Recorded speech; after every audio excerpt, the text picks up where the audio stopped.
Let's talk about angles and congruence. So an angle is basically formed, and I'll give you a definition in just a moment, but with two rays where they're connected at a pivot point, so to speak. And right now this angle would measure 0 degrees, so it is not an angle. But as soon as I start swinging one of the sides around, we can measure the number of degrees in this rotation, with this number being, most of us are familiar with this number would be 90 degrees. And I could keep going all the way around until I no longer have an angle, but now I just have a line formed with these two sides. Now I've rotated a full 180 degrees to get to this position. That's not an angle, that's a line. But as soon as we're less than 180, now we can measure the number of degrees. So the angle's gonna go between 0, it'll start at 0 degrees and it'll go all the way around to 180.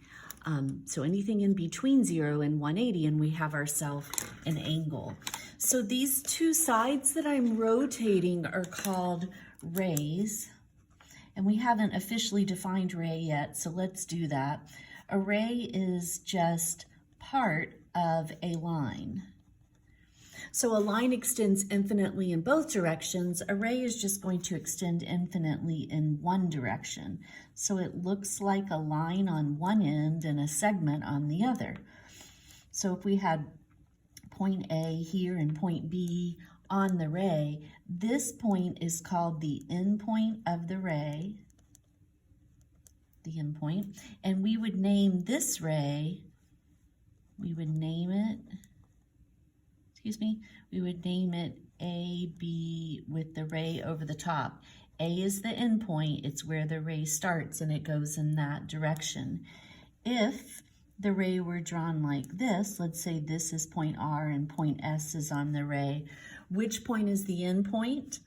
R is the endpoint, so we can name it ray R. It starts at R and it passes through S, ray RS. So that's how we name it, okay? So an angle is formed by two rays. It takes two rays to make an angle.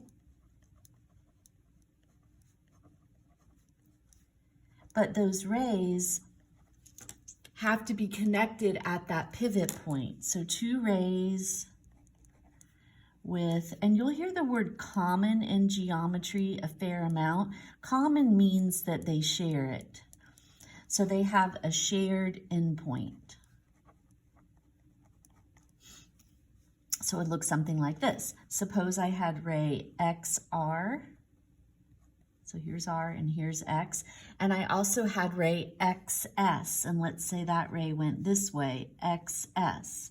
So the two rays are XS and XR, and they share point X. And this rotation is measured, for now anyway, in degrees.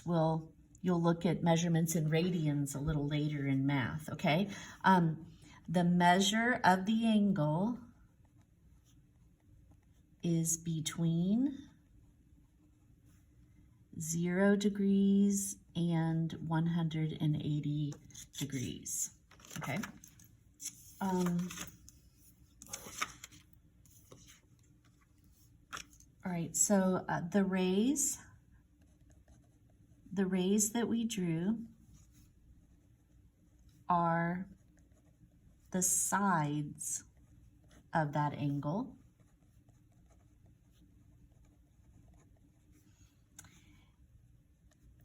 And that endpoint that they shared, their shared endpoint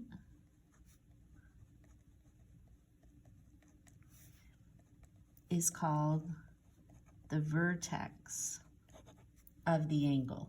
So referring to this picture up here, the sides of the angle, we have ray XS and we have ray XR. And the vertex of the angle is just the point that they share, and they share X, okay? So now that we know what an angle looks like, how do we name it? So naming an angle. All right, there are actually three ways. One way is to just use the vertex. Another way is to use a point from each side and the vertex. And the third way is to just use a number.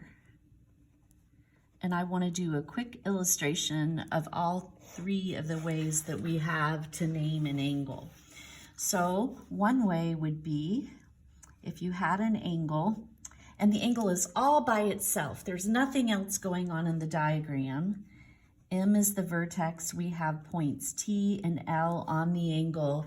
If I called that angle M, anyone looking at this picture should know I was talking about this angle right here. So this angle we could simply name angle M, and that's the symbol for angle.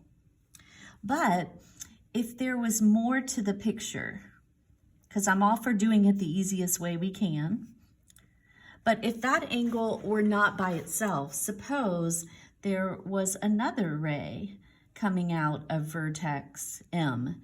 Now when I say point to angle M, there are actually three angles I could be referring to. I could be referring to this rotation, or ignore that, and maybe I mean the whole thing.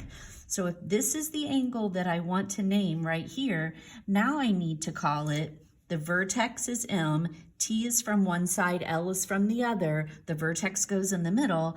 I can call this angle TML, or I can call it angle LMT. The order doesn't matter, but I'm still naming that same angle.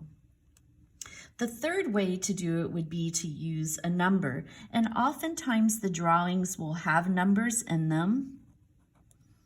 If they don't, you could even, and if it doesn't make the picture too confusing, you could, I suppose, even pop your own number in here. But suppose we had little digits inside of there. If I still was wanting to refer to the same angle that I've been drawing the whole time, then I could get by with calling it angle 2. It doesn't mean that it's 2 degrees. The 2 is just used in this case in order to name that angle. Okay, so a few more definitions, trying to keep this really short.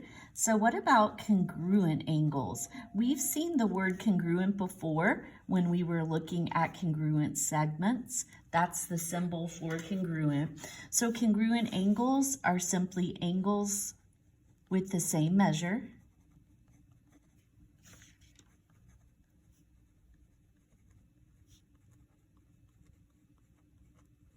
And in a figure, we mark this with arcs. So let me show you what that looks like. So if we have kind of a larger angle, and right now this could be angle A, B, C, but there's another ray coming out of B like this, and that's ray BD, and what it did to the whole angle ABC was it just so happened to cut it. I can tell from the markings, it divided it, because I've drawn these arcs the same, it divided it into 2 equal pieces. So in this case, we could say, remember, we're going to put the vertex in the middle. This is angle ABD. Angle ABD has the same measure because the arcs are the same, so it's congruent to this angle. I can call it CBD or DBC. I just want to be sure that the vertex is in the middle. Those are congruent, I can tell from the markings. Now, when I drew this ray, because it split my original angle, so the original angle was ABC. When I drew that ray, it split it into 2 equal pieces. So this ray has a special name, and I'll just do that in yellow, okay? And that ray is called an angle bisector. And to bisect something means to split it into 2 equal pieces. And if you're bisecting an angle, then you need some type of segment or ray or even a line. But an angle bisector is a ray or segment that splits the angle, or an angle, into two equal pieces.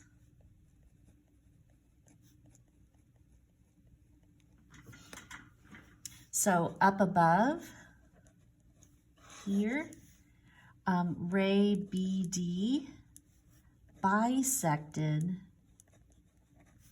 angle ABC. Split it into two equal pieces. Okay, I just want to finish up with a few pairs. So remember, a pair is two pairs of angles. And in every case down below, we'll be drawing angle 1 and angle 2 that we're looking at. Okay, I'm going to split my paper into three pieces. So we have adjacent angles, a linear pair, and vertical angles.